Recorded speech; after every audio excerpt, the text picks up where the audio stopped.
Hello, my name's Megan and this is Dirty Green Thumb. If you're joining us again, thank you so much for watching my first video ever. This is my second video. If you're joining me for the first time, thank you so much for joining me. All of the support is so much appreciated. Today we're going to be talking about something that I actually know about rather than my last video, which was kind of sad, and I owe you an update, which is also sad. I'll put in some footage, close-up footage as I go here, but the main plant of this did not live. I have a couple of babies.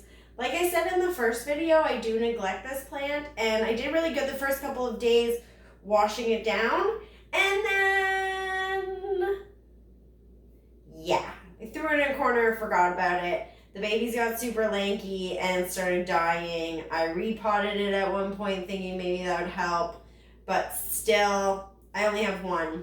That seems to be doing okay.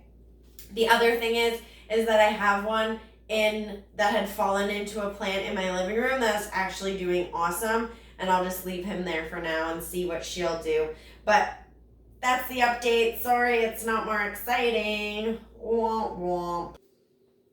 And what about the top, you ask? Well, why don't you ask Hugo the dog? Before you go and tell me that it's poisonous, he didn't eat the top, he just kind of chewed it up, and then he played with all the sphagnum moss that was in it and the plastic wrap that it was wrapped in. So that's also gone.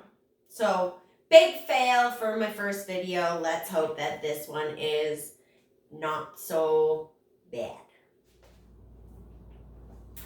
Now for something that I'm actually excited about. Talking about my orchids. This was a horrible one to pick up because I just started rescuing it and it looks awful. I should hide this one. But this guy has a flower spike.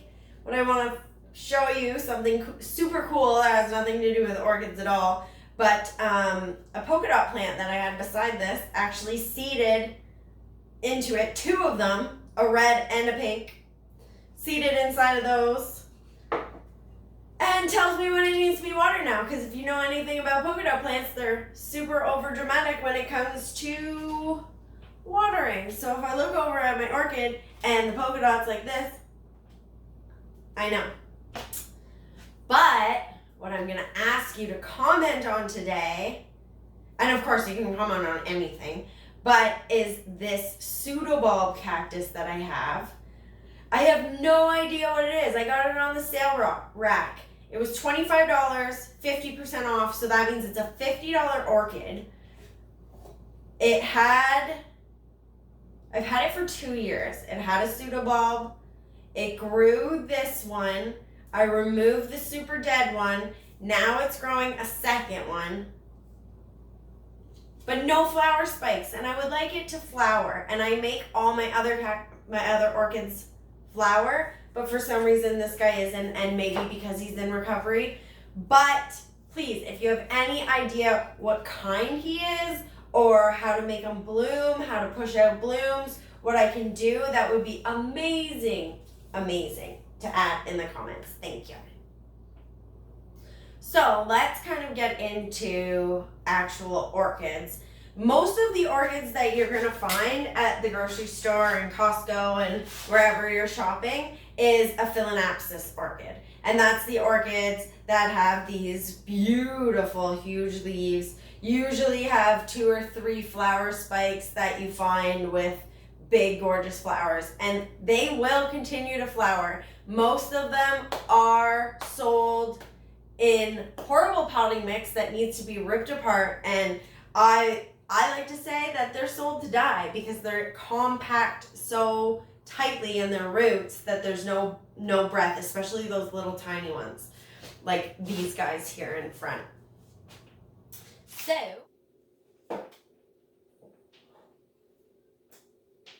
So number one is water. And there is some controversy when it comes to watering orchids. Now, there is a huge debate in the orchid community with the ice cubes. And I say do it if you wanna. And people that are orchid people are going to say, I don't use ice cubes and you shouldn't use ice cubes. And I don't use ice cubes either. But if you have ice cubes and you're afraid of overwatering your orchid, then use ice cubes. All it's going to do is slowly water your orchid and only put in a certain amount of water, which is around 2 to 4 tablespoons a week. So if you're not looking at the signs of your leaves and looking at your actual plant and you're more into I need to water this once a week kind of person, then use the ice cube trick. And then if you're not going to use ice cubes, because some of us just don't have ice cubes, I personally don't have ice cubes, the one thing that you really want to remember, and it's the most important thing when you're watering your orchid, is don't get it in this little hole in the top. It's easy. Water the roots and around the base. Don't water the hole. If water gets in there, you want to take a paper towel or your pot and shake it out. Paper towel, dab it out. If you leave it in there, that will cause major core rot, and that's really hard to save. If you're looking for an orchid at a store to save, like a 50% off orchid, that's where you're going to look down and see if that's the one you want to bring home. Because if you're seeing black down this hole, there ain't no going back. Number 2 is light, and orchids like lots of it. I live in Barrie, Ontario, so I'm in zone 5A, 5B. We're kind of right on the cusp, and depending on where I look, it depends. So I put, especially in the wintertime, I'll put these right in a south-facing window. Because my south-facing window in my living room is filled with everything else, they're actually in an east-facing window that gets the sun in the morning and the sun in the afternoon. So they're very happy. They don't get burnt. Sometimes in the hot summer, I'll pull them just a few inches away from that really hot sun. Or else you'll see the leaves get burned. Usually in the hot summer, it's not blooming. For bloom time, you don't want to move them, but you actually want to keep them near the window. So orchids will bloom around 12 to 15 degrees Celsius, not Fahrenheit, which I think is like 68? Question mark? Something like that. So anyway, yeah, 12 to 15. So spring and fall, those nights that get really, really chilly, and like in the spring you want to turn off the heat, and during the day you turn off the heat, but at night it's too cold. Yeah, keep the heat low, because your orchid's gonna love that, and he's gonna want to bloom his little butt off. And I got lucky this year, I think, because I have a draft in my window, and this guy was really close when we got some cold weather. So I think that's why he's starting to bloom. And then the third thing that you want to think about is your fertilizer. And I use just simple old Miracle Grow Squirt. This fertilizer, just like the water, you only want to get on the roots. You don't want to spray inside this hole. You don't want to spray any of this spike that's coming up with the flowers. You do not want to spray the flowers. You just want to give the roots a little spritz. If there's aerial roots, that's why this is a mister, right? We just want to mist it. It's okay to get a little bit on the leaf, but you don't want to be inside there, because that's going to cause fertilizer burn. The other thing that you want to remember is this is for orchids, so it's very, very low. I'll do a video that's completely on fertilizer, but this guy is 0.02, 0.02, 0.02. So not even 1. And if you know nothing about fertilizer, that may be completely going over your head, but it's a really, really low dose. So don't go and just buy any old fertilizer off the shelf. make sure it's orchid. It doesn't have to be Miracle-Gro. It doesn't have to be spray. Just orchid. Just orchid. Repot time. Costume change. New day. Fresh look. Had to work a couple days, so I work at a flower shop 2 days a week. So guess what I got? Dun, dun, dun, dun, dun, dun, dun, dun. Ooh, gorgeous, right? Gorgeous.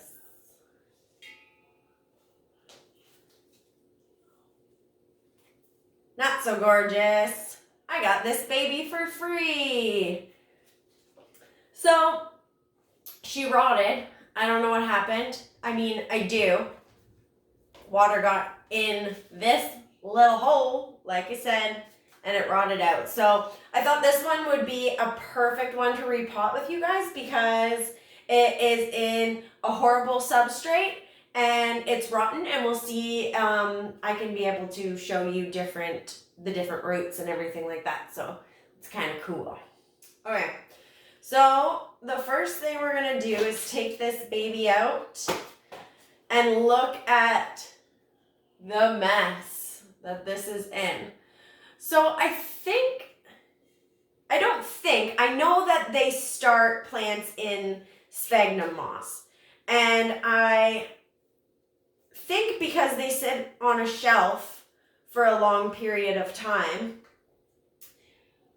they keep it in the sphagnum moss because it stays moist, and maybe grocery stores are a little bit drier than usual. But if you bring home something that's in this kind of substrate, I highly recommend repotting it right away and seeing if there's any sort of root that you can save.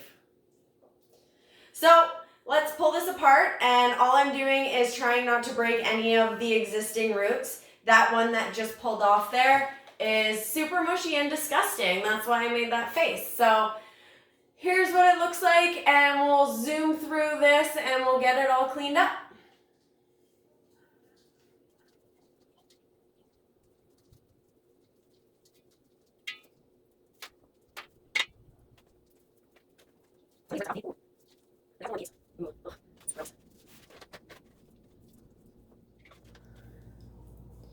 Okay, so what you'll see is the roots here. And what I wanted to show you was this actual big long worm is a casing around the root. So if we take one of these gross dead guys here and just pull this casing, you'll see that there's these very fine veins that are coming out. These fine veins are actually the roots of the plants. And these casings around them are what are taking the nutrients and water. It's a good way to see the root system. Luckily, I collect orchids, and something in my house always needs to be repotted. So I have this guy here, so we can actually do a nice comparison on healthy roots versus rotting roots, and repot this guy, and I can show you the substrate that I'm going to use and what I like to use nowadays. So this guy is full of water. I just watered them. And that's a really, really good thing to do before you repot, is give it a really good soak.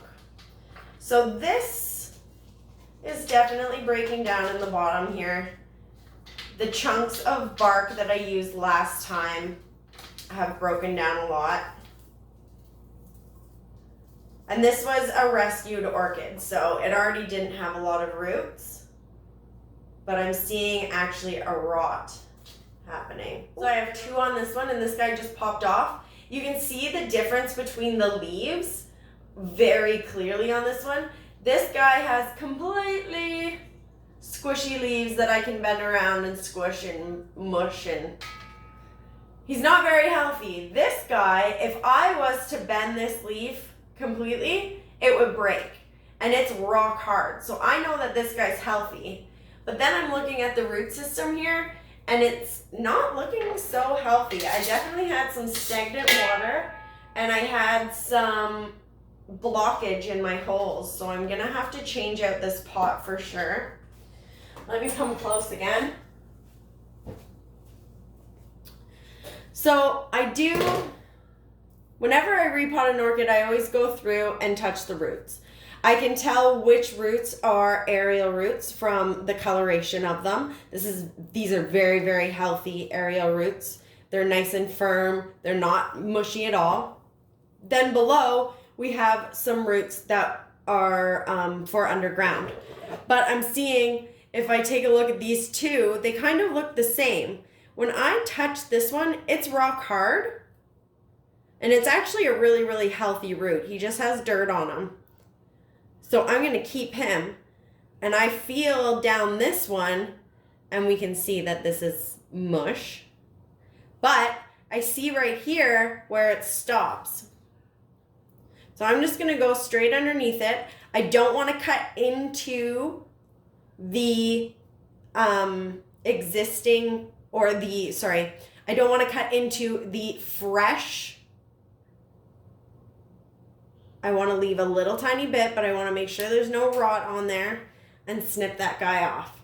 I also want to, before we get started, I'll show you the potting medium that I'm going to be using. And I use strictly Pro Mix. I don't put anything else in it. I find the bark chunks are really nice and big. And I find I like the bits of charcoal and I like the bits of perlite in there. It just gives it a nice little mix. I don't feel like I need to add anything else. It is, where's the ingredients here? Western fir bark, charcoal, and perlite. That's it, that's all. No soil whatsoever. Then I have 2 pots. I want to make sure this time around I have enough drainage. I just ordered these on Amazon. I usually recycle pots, but I've been running low. So I'm also going to add some extra holes for drainage and extra holes for some air to go through, since, especially because these guys had that rot on them and they are rescues. If I can get my scissors through.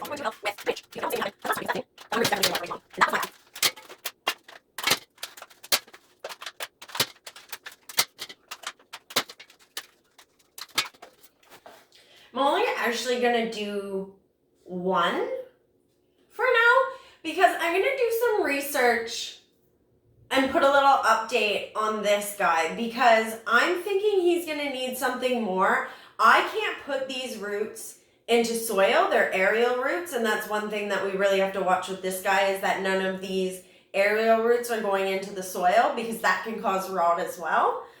So let's hold off on this guy and then let's just repot this guy. And it's super easy. We don't have to do anything fancy. We're just gonna put some bark in the bottom, and I'm running low on bark too, so it's good if we just leave that other guy out for now. Shake, give her a shake so all the excess falls out.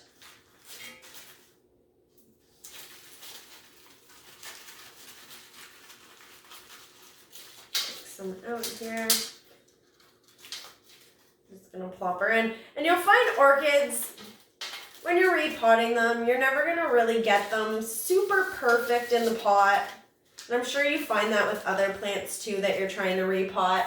But their roots are not very flexible and they just want to sit crooked like they grow, because really we pot them funny. They should be growing this way.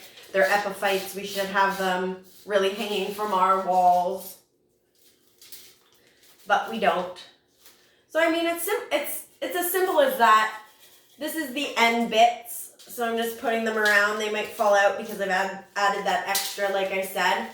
Now what I'm going to do is, because this guy was just watered, I'm going to give him probably 24 hours, and then I'm going to give all of the bark and everything a good soak. So I'm going to put them in the sink. I'm going to spray it all down. I'm going to, if the bark really starts floating up and everything, I might have to leave it sitting in water for a bit just to absorb the moisture so that the plant itself can get humidity. But I think it looks good and cute. I mean, that's it. That's all I have to tell you about orchids. I hope this video helped a little bit. Thanks again for watching. Couldn't end the video without some footage of Hugo the dog. The next couple of videos are pretty short and sweet, so I hope you enjoy those as well. Thanks for the support. Bye, guys.